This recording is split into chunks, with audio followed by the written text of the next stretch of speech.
Hey everyone, and welcome to the show. Today we're tackling a topic that affects pretty much everyone: procrastination. We've all been there, right? That deadline looming, that project piling up, and yet, we find ourselves scrolling through social media, binge-watching Netflix, or suddenly feeling the urge to reorganize our sock drawer. It's like our brains have a built-in sabotage button. But here's the thing: procrastination isn't a character flaw. It's not a sign that you're lazy or incapable. It's a human tendency, and even the most successful people struggle with it. So if you've ever felt guilty or ashamed about your procrastination habits, give yourself a break. We're all in this together. The good news is that procrastination is a habit that can be broken. By understanding the psychology behind it and implementing some practical strategies, you can take control of your time and get stuff done. So let's dive in and explore the fascinating world of procrastination and how to conquer it. Now, you might think that procrastination is all about poor time management or simply being lazy. But it's actually much deeper than that. It's not just about putting things off because we don't want to do them. You see, procrastination is often an emotional regulation issue deeply rooted in our psyche. We procrastinate not because we're lazy, but because we're trying to avoid uncomfortable emotions like fear, anxiety, or even boredom. Think about it. Have you ever put off a task because it made you feel anxious, overwhelmed, or even bored? These feelings can be paralyzing. Those negative feelings can be powerful motivators to avoid them at all costs. So instead of facing the task head-on, we distract ourselves with more pleasurable activities, seeking instant gratification. It's like our brains are hardwired to seek instant gratification and avoid discomfort, even if it means delaying important tasks. But here's the catch. While procrastination might provide temporary relief from those negative emotions, it ultimately makes them worse in the long run. The guilt, the stress, the pressure, they all compound over time, creating a vicious cycle. So the key to overcoming procrastination is to address those underlying emotional triggers and learn healthier coping mechanisms. We need to learn how to manage our anxiety, overcome our fear of failure, and find ways to make challenging tasks more enjoyable and fulfilling. Alright, so we've talked about the emotional roots of procrastination. Now let's get practical and explore some strategies to break free from its clutches. These strategies are designed to help you take control and make progress, no matter how daunting the task may seem. One of the most effective ways to overcome procrastination is to break down large, overwhelming tasks into smaller, more manageable chunks. This approach can make even the most intimidating projects feel achievable. It's like that old saying, how do you eat an elephant? One bite at a time. This metaphor perfectly illustrates the power of tackling tasks incrementally. When you're faced with a daunting project, it's easy to feel paralyzed by the sheer scope of it. The key is to start small and build momentum. But by breaking it down into smaller steps, you can focus on one thing at a time and make steady progress. Each small victory will motivate you to keep going. For example, let's say you need to write a 5,000-word essay. This can seem like a monumental task if you look at it as a whole. Instead of staring at a blank page and feeling overwhelmed, try setting a goal to write just 500 words a day for 10 days. This way, you can chip away at the task bit by bit. Suddenly, that massive task seems much more achievable. Celebrating these small milestones can also boost your confidence and keep you motivated. Another helpful strategy is to create a schedule and stick to it. Planning your time effectively can make a huge difference in your productivity. This might seem obvious, but you'd be surprised how many people try to wing it and then wonder why they're constantly playing catch-up. A well-structured plan can prevent this. By setting aside specific times for work and sticking to that schedule as much as possible, you can train your brain to focus and get things done.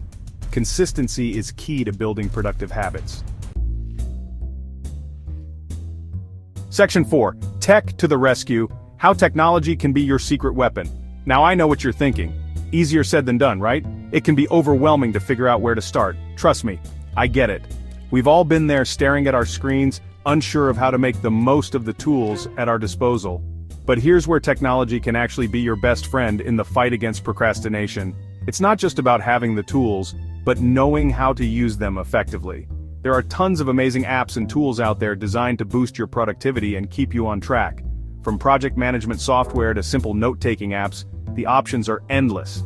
For example, you can use time tracking apps to see where your time is actually going and identify areas where you might be wasting precious minutes or hours. This insight can be a game changer. There are also website blockers that can temporarily restrict your access to distracting websites like social media or online games. Imagine how much more you could accomplish without those distractions. And let's not forget about the power of good old-fashioned to-do lists. Whether digital or on paper, they can help you stay organized and focused on your tasks. The key is to find what works best for you and your work style. Everyone is different, so it might take some trial and error. Experiment with different apps, tools, and techniques until you discover a system that helps you stay organized, focused, and productive. Don't be afraid to mix and match until you find the perfect combination. Remember, technology is a tool, and like any tool, it can be used for good or evil. It's all about how you choose to use it. It's up to you to wield it wisely.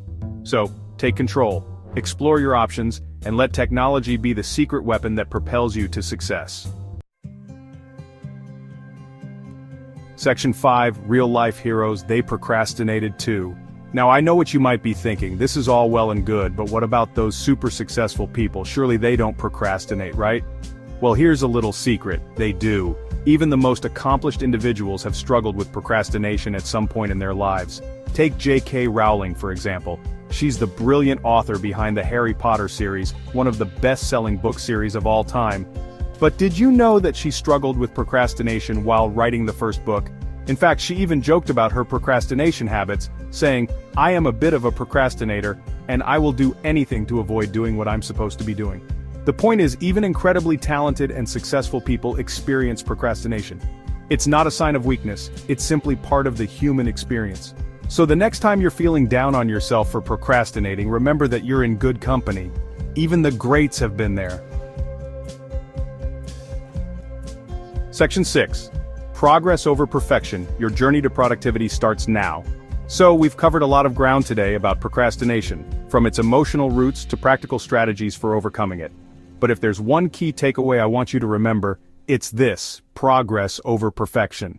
Too often we get caught up in the idea that we need to be perfect in order to succeed.